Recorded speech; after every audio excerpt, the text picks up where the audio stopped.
Hey guys, it's me Jai Pawar Randhir and thank you so much for watching Treats and Travels. If you are new to this channel, then please do not forget to subscribe the channel. In today's video, I am going to show you one hack, and that is how to knead a dough with a mixer jar. If you don't have food processor or stand mixer, then don't worry, you can use your mixer to knead a dough. And you can help your partner in this lockdown season. Now without wasting a time, let's get started. Now let's look at the ingredients. So today we will see how to knead a dough in a mixer jar. For that you will need 1 cup of wheat flour, and you can make 4 to 5 rotis in 1 cup of flour. Then you will need water, salt to taste, and last but not least you will need oil.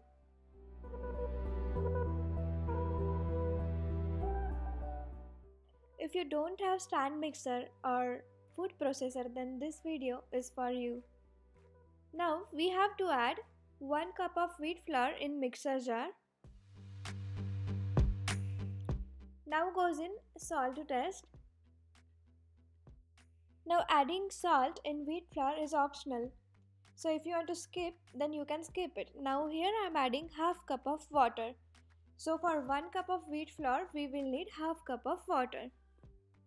And now I am adding 1 teaspoon of oil. I am just eyeballing it here. Cover this mixer jar with lid and you can run this mixer jar for 20 seconds. And now I will show you this dough is coming together. At this point you can adjust the dough, and after that close the lid and run the mixer for 20 more seconds.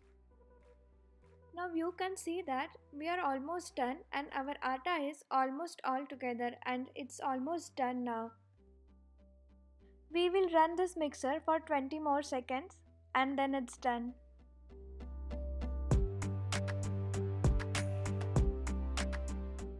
Now take out this dough in one bowl or in one dish.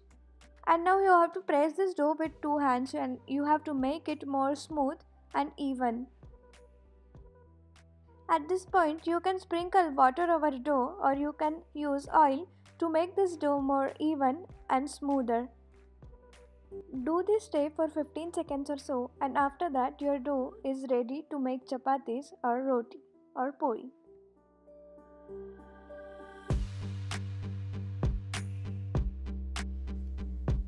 Guys, my husband Pankaj told me this hack. Before marriage, he used to knead a dough by this way.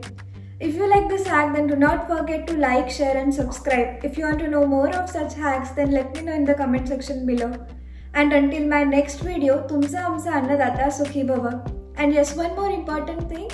One of my friend asked me, why do I say tumsa amsa annadata sukhi bhava and what does that mean?